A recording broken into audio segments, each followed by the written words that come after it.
For more on the president's visit to China and what it means for American jobs and security, we are now joined by CBS News contributor Patrick McGee. He is the author of Apple in China, the capture of the world's greatest company. Good morning, Patrick. Thank you so much for joining us.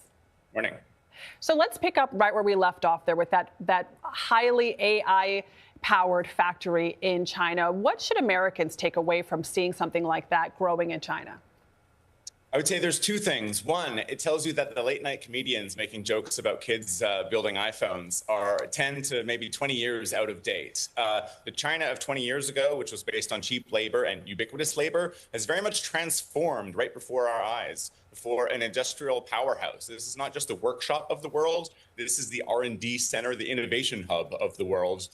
And people just really need to grasp that China is just an industrial juggernaut, the likes of which we've never really seen. Second, if we are to compete, this is going to be politically difficult because I want to see those factories in America. I want to see those factories in Pittsburgh. But politically, it's a tough message to sell because while we do need to reindustrialize, we do need to reduce our vulnerabilities. It's not necessarily the case that you'll have a lot of jobs coming out of that.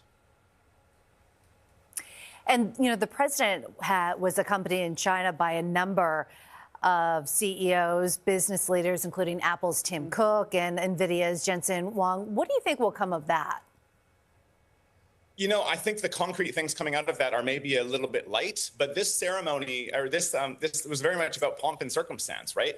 I think just having some of the most recognizable names in corporate America, if not corporate, the globe, right? This was really smart to have. You have Jensen Huang, you have Tim Cook, you have Elon Musk. I mean, these are basically celebrities of the 21st century, and having them on the side of the president was probably a quite savvy move. I think we had a quite weakened hand versus, 8 years ago, last time Trump was in Beijing. And so it makes sense to have all these basically rock stars with you to basically divert the discussion away from Cold War summit. You're diverting away from Taiwan and thinking more about selling Boeing airplanes and having Chinese investment in America, having American investment in China.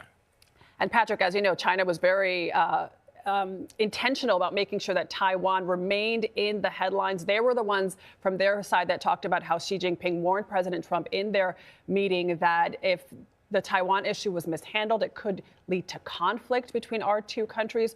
Where do we stand on Taiwan? The president saying on the flight back that he hasn't decided yet on whether he wants to go forward with an arms deal to Taiwan. How important is this rhetoric, and why should Americans be paying attention to this? Taiwan is just an amazingly important country. I mean, this is a thriving democracy, and it is also home to something like 95% of the most advanced chips in the world. If you can think of the most important companies in the world that are American, they are all dependent on TSMC. And so we want to keep Taiwan as a great ally, but it's a very dicey issue for Beijing, who sees it as a rogue state. The fact that basically there was no progress in either direction, I count as a win. All right, Patrick McGee, thank you so much. Thank you.